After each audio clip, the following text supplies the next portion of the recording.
Hi guys, I am here with Mike, who's the writer for Samurai Slasher. Hello. Hello. Hello. He hates cameras, so bear with us, but he's amazing at writing comic books. You might have seen my interview with him before on the kill screen. Yeah, we didn't talk about Samurai Slasher last time. Nope. Can you give everyone a little rundown of the plot? Yeah, I'll give you a very rough rundown. Samurai Slasher is based on a fake 80s slash film about a samurai that goes on a killing spree. It's fairly tongue-in-cheek, it's supposed to be quite fun. It's an anthology story, so there's lots of different amazing artists on there. And yeah, we just go in loads of weird and wacky directions with it. So there's 3 books in totals now, and there's a book called Late Fees as well, which is a spin-off. Awesome. Yeah, you've been working on this one for a while, haven't you? Yeah, I think 2 or 3 years. We've been kickstarting it on Friday the 13th every year because I love a gimmick. So. Yeah, and I think that works pretty well considering the content of this. Pretty dark, pretty humorous, and I love the kind of 80s slasher vibe as well. Yeah, I grew up with 80s, 90s horror, so like it's kind of like a homage to that. So I really love playing in that world and kind of playing all the tropes that you associate with it, but as well as doing, my own, hopefully unique style of storytelling. Yeah, of course, and you've worked with a huge range of artists for this one. It's so varied in the art style, and you've got a 3D section as well. How did you come up with the idea for that?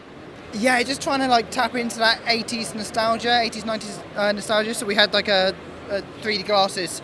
We made a story in the second book, which they pull a switch and everything goes 3D. Awesome. And we just want to do something fun and slightly different and out there. And I'm really glad the 3D worked because we got It worked really well. That must be so hard to have printed and tested. And it was surprisingly easy. Really? But we commissioned the cover where the samurai had 3D glasses on before we checked that the 3D worked, so it could have looked really stupid. But yeah, the process kind of worked really well, and the artist on it, Andy Clift, did a fantastic job of kind of separating all the art layers. So it's not just normal 3D. We can have bullets and knives and stuff kind of coming out separately. So yeah, it worked well. Awesome, and also feeding into that 80s 3D films, which were, to be fair, nowhere near as 3D and good as your comic. Oh, thank you, thank you. So I think you successfully channeled that and improved upon the 80s as well. Well, it might be in the 3D Jaws, but it's good enough for me. So how many of these do you plan to write? Is there an overarching story, a definitive ending or anything? So the third one kind of wraps up the trilogy. Okay.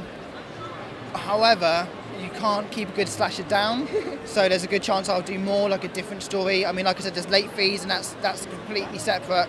So I do want to go back and do more samurai slasher stories. It seems to be really popular, and it's hard to stop those samurais going on their slasher sprees. If he's been on one killing spree, he may go on another one. When in Rome.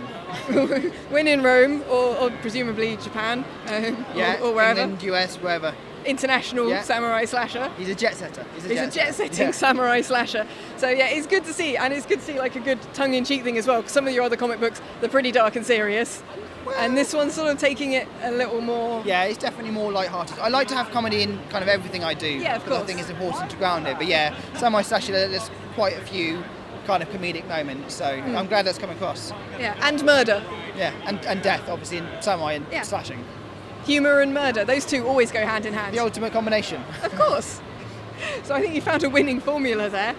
So you've got 3 volumes out at the moment. Where can people get hold of them? They are on my big cartel shop, which you should be able to find if you search Mike Garley, which you can also find from my website or my Twitter, which is also Mike Garley. So yeah, I'll put a link to that below in the description as well for you. But thank you very much for making this. It is really, really good fun. And yeah, I look forward to the next one. Thank you. Check out my playlists for more indie comic and indie game videos. If you'd like to help me make more of these videos, I have a Patreon and a Ko-fi. Links to those are in the description. Thank you again for watching. You guys are absolutely amazing, and I'll see you next time.